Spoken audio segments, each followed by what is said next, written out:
మీరు సిద్ధమా అని ప్రజలందరూ నేను అడుగుతున్నా.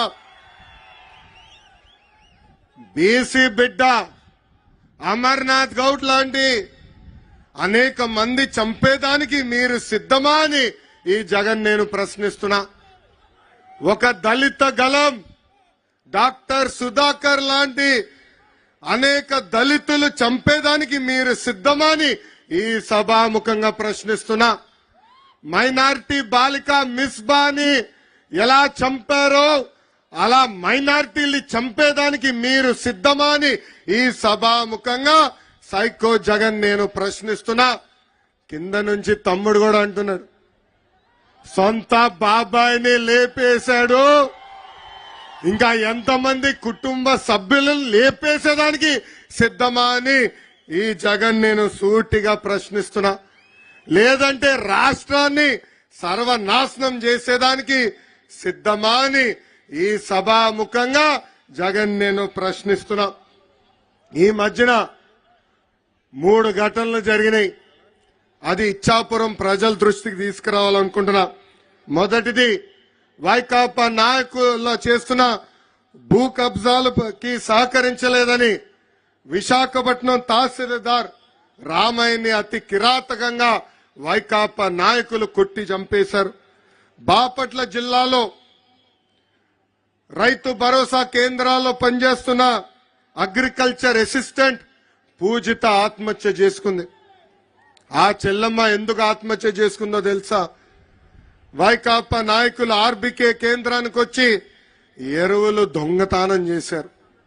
ఆ డబ్బులు ఆ చెల్లెమ్మ చెల్లించాలని వేధిస్తే పాపం ఆ చెల్లెమ్మ ఆత్మహత్య చేసుకుంది.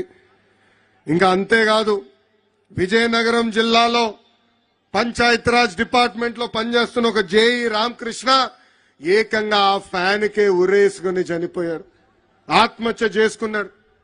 ఆ రామకృష్ణ గారు చేసిన తప్పేంటో తెలుసా? ప్రజలకు అండగా నిలబడతాం. వైకాపా నాయకులు అక్కడ ఉన్న సిమెంట్ ఇనుప దొంగతనం చేసుకుని వెళ్తే వాళ్ళకి పైన అడ్డంగా తిరిగినందుకు ఆయన వేధించి ఆత్మహత్య చేసుకునే పరిస్థితి తీసుకొచ్చింది ఈ ప్రభుత్వం. జగన్ ఈ మధ్యన కొత్త నాటకం మొదలు పెట్టాడు. ఆ నాటకమే డిఎస్సి. 4 సంవత్సరాలు 10 నెలలు ఒక్క డిఎస్సి ఇవ్వలా. డిఎస్సి అన్న పదం ఆయన నోరు నుంచి రాలా.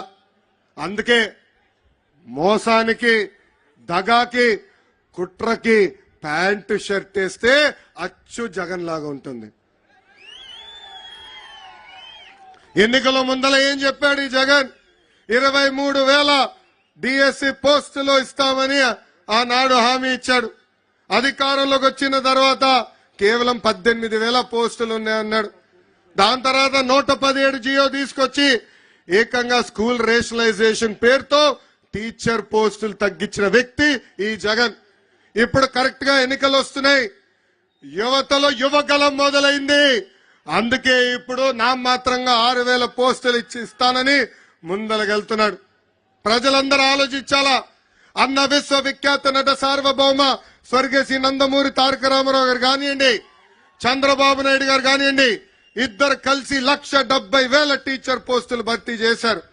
ఈ సభాముఖంగా నిరుద్యోగ యువకులకు హామీస్తున్నా, వచ్చేది మన ప్రభుత్వమే. ప్రతి సంవత్సరం డిఎస్సి మేము ఏర్పాటు చేస్తాం.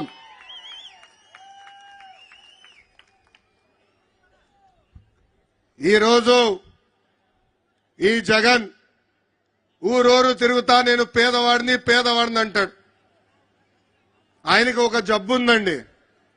ఆ జబ్బు పేరే మైథోమేనియా సిండ్రోమ్.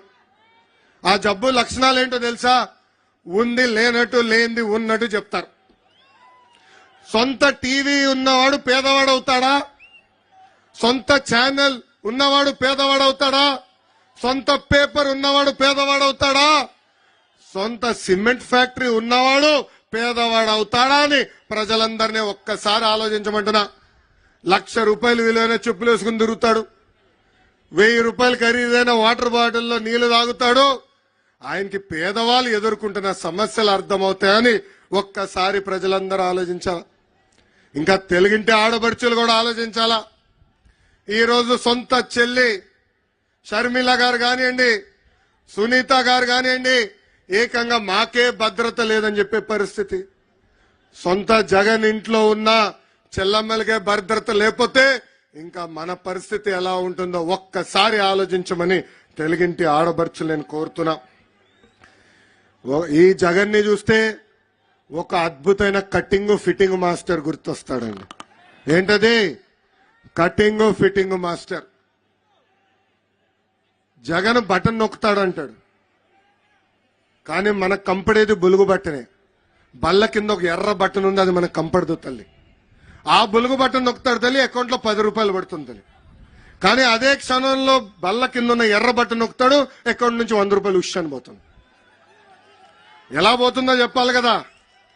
కరెంటు ఛార్జీలు 9 సార్లు పెంచి బాధుడే బాధుడు, ఆర్టీసీ ఛార్జీలు 3 సార్లు పెంచి బాధుడే బాధుడు, ఇంటి పన్ను, చెత్త పన్ను, నిత్యావసర సరుకులు పెంచి బాధుడే బాధుడు. ఇప్పుడు ఏకంగా భూమ్ ధరలు కూడా పెంచి బాధుడే బాధుడు. ఇంకా కటింగ్ మాస్టర్ అన్నాను కదా, అన్న క్యాంటీన్ కట్, పెళ్లి కానుక కట్, పండగ కానుక కట్, చంద్రన్న బీమా cut, best available school cut, 6 లక్షల వృద్ధులకి పెన్షన్ కట్, డ్రిప్ ఇరిగేషన్ కూడా కట్. ఇట్లా భారతదేశ చరిత్రలోనే 100 సంక్షేమ కార్యక్రమాలు కట్ చేసిన ఏకైక ముఖ్యమంత్రి ఈ జగన్. మీరు పడుతున్న కష్టాలు చూశాం. అందుకే చంద్రబాబు నాయుడు గారు, పవన్ కళ్యాణ్ గారు కలిసి బాబు సూపర్ 6 ప్రకటించడం జరిగింది. మన ప్రభుత్వం రాబోతుంది. మన అధికారంలోకి వచ్చిన వెంటనే యువతకి 20 లక్షల ఉద్యోగాలు కల్పిస్తాం. ఉద్యోగాలు వచ్చే వరకు నిరుద్యోగ యువకులకి ప్రతి నెల 3,000 రూపాయలు నిరుద్యోగ భృతి కూడా మన ప్రభుత్వం కల్పించబోతుంది. రెండోది, స్కూల్కి వెళ్ళే పిల్లలకి ప్రతి పిల్లకి 15,000 రూపాయలు తల్లి అకౌంట్ లో ప్రతి సంవత్సరం వేసే బాధ్యత మన ప్రభుత్వం తీసుకుంటుంది. ప్రతి రైతుకి అండగా నిలబడడానికి 20,000 రూపాయలు రైతులు కూడా మన ప్రభుత్వం ఇస్తుంది. ఇంకా ప్రతి ఇంటికి ప్రతి సంవత్సరం ఉచితంగా 3 గ్యాస్ సిలిండర్లు ఉచితంగా మనం ఇస్తాము. ఇంకా 18 సంవత్సరాల నుంచి 59 సంవత్సరాలు నిండిన మహిళలకి ప్రతి నెల 1,500 రూపాయలు మన ప్రభుత్వం ఇవ్వబోతుంది.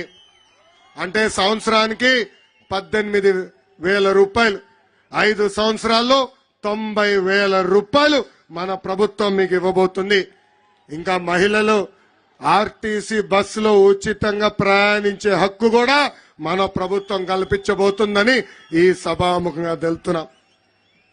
అసలు ఉత్తరాంధ్రకి పట్టిన శని ఈ జగన్.